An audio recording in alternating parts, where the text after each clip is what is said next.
हरे कृष्णा। तो स्वागत करता हूं आप सभी का एक और नई इंटरेस्टिंग वीडियो में। और आज की इस वीडियो में हम जानेंगे कि जो भगवान के भक्त होते हैं, साधु संत होते हैं, वो हमें मांस खाने के लिए, दारू पीने के लिए और परस्त्री संग करने के लिए और जुआ खेलने के लिए क्यों मना करते हैं। आप लोगों ने अक्सर सुना होगा कि जो भगवान के भक्त होते हैं, साधु संत होते हैं, वो अपना जीवन जो होता है उसको धर्म के अनुसार जीते हैं, है ना। और उनको पता होता है कि जो बिना धर्म के चले जो मनुष्य होता है वो सिर्फ और सिर्फ पशु के समान होता है। क्यों? क्योंकि जो पशु होता है वो सिर्फ और सिर्फ आहार, निद्रा, भय, मैथुन, इन 4 चीजों में लगा रहता है ना।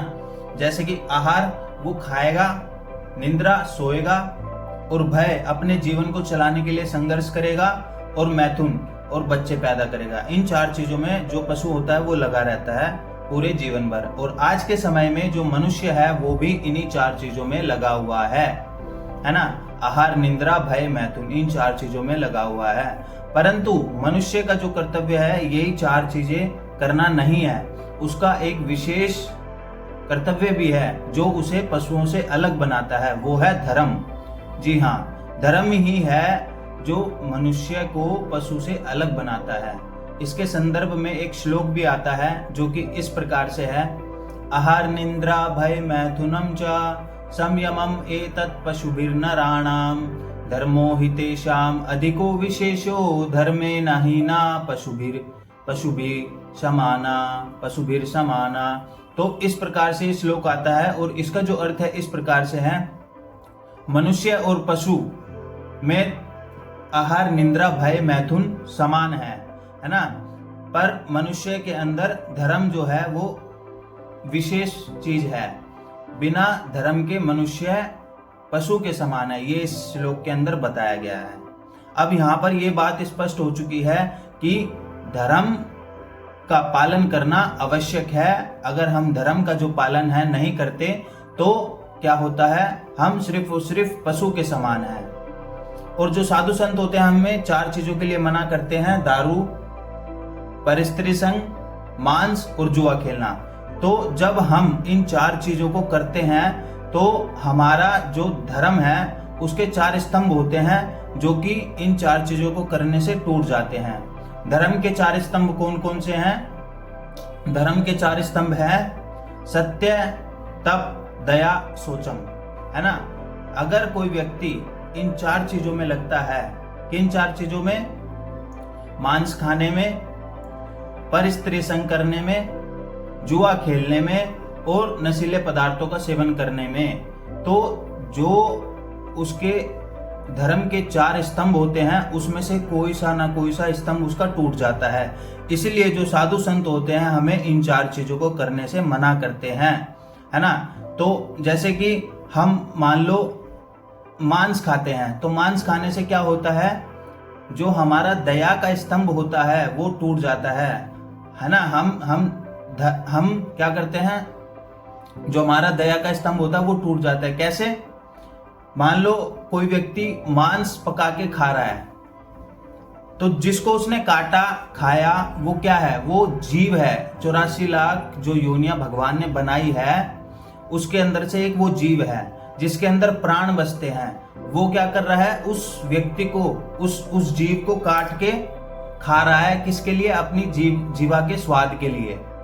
तो उसके हृदय में जो दया है कि भाई मुझे सभी जीवों को क्या करना है, समान रूप से देखना है, वो जो दया है उसके हृदय में वो खत्म हो जाती है। इसलिए जो साधु संत होते हैं मांस खाने के लिए मना करते हैं, क्योंकि हमारा जो धर्म का स्तंभ है, जो दया का स्तंभ है वो टूट जाता है ना। फिर दूसरा आता है मांस हो गया। अब उसके बाद आता है क्या? तप। अब जो व्यक्ति नशा करता है, नशा करने वाला व्यक्ति से आप तप करवा सकते हो? नहीं। उसकी इंद्रियां जो हैं उसके कंट्रोल में नहीं है। वो दारू पीता है और वो भूल जाता है कि मैं कौन हूं कौन नहीं हूं। तो जो व्यक्ति नशीले पदार्थों का सेवन करता है तो जो क्या होता है, उसका जो तप का स्तंभ होता है वो टूट जाता है, जिससे कि वो क्या करता है, अपनी इंद्रियों को अपने वश में नहीं कर पाता, कंट्रोल नहीं कर पाता और इधर उधर गलत कार्य करता है। तो मांस हो गया और तप हो गया, है ना। तो फिर आता है सत्य। जो व्यक्ति जुआ खेलता है, जुआ खेलने वाले व्यक्ति से आप उम्मीद लगा सकते हो कि वो सत्य ही बोलेगा। इसकी कोई गारंटी नहीं है कि वो सत्य बोलेगा। जिसके हृदय में लालच बच जाता है, जो जुए से अपने आप को धनी बनाने का प्रयास करता है, वो व्यक्ति कभी सत्य नहीं बोल सकता। उस व्यक्ति का, जो जुआ खेलता है, उस व्यक्ति का क्या होता है, उसका जो होता है सत्य का स्तंभ टूट जाता है ना। और फिर आता है सोचम। सोचम का स्तंभ कब टूटता है? जब कोई व्यक्ति पर स्त्री को उसका संग करता है, तो उसका जो सोचम का स्तंभ होता है वो टूट जाता है। तो इस प्रकार से जितने भी साधु संत होते हैं, भगवान के भक्त होते हैं, हम सबको मांस खाने के लिए, जुआ खेलने के लिए, परस्त्री संग करने के लिए और नशीले पदार्थों का सेवन करने के लिए इसीलिए मना करते हैं, क्योंकि इन 4 चीजों को करने से जो हमारा धर्म के 4 स्तंभ होते हैं वो टूट जाते हैं। जो व्यक्ति इस संसार में रह के इन 4 चीजों से अलग रहता है, इन 4 चीजों को नहीं करता, वो व्यक्ति मनुष्य कहलाया जाता है ना। वो व्यक्ति धार्मिक कहलाया जाता है।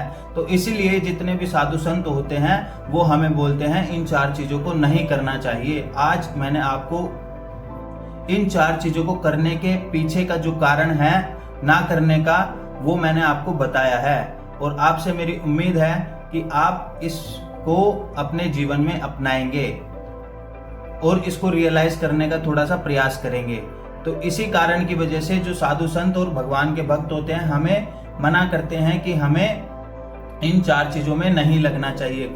और मेरी आपसे भी रिक्वेस्ट है कि आप भी इन चीजों में ना लगें और दूसरों को इसके बारे में अवेयर करें, इस वीडियो को शेयर करके और इस वीडियो को लाइक करके और चैनल को सब्सक्राइब करके।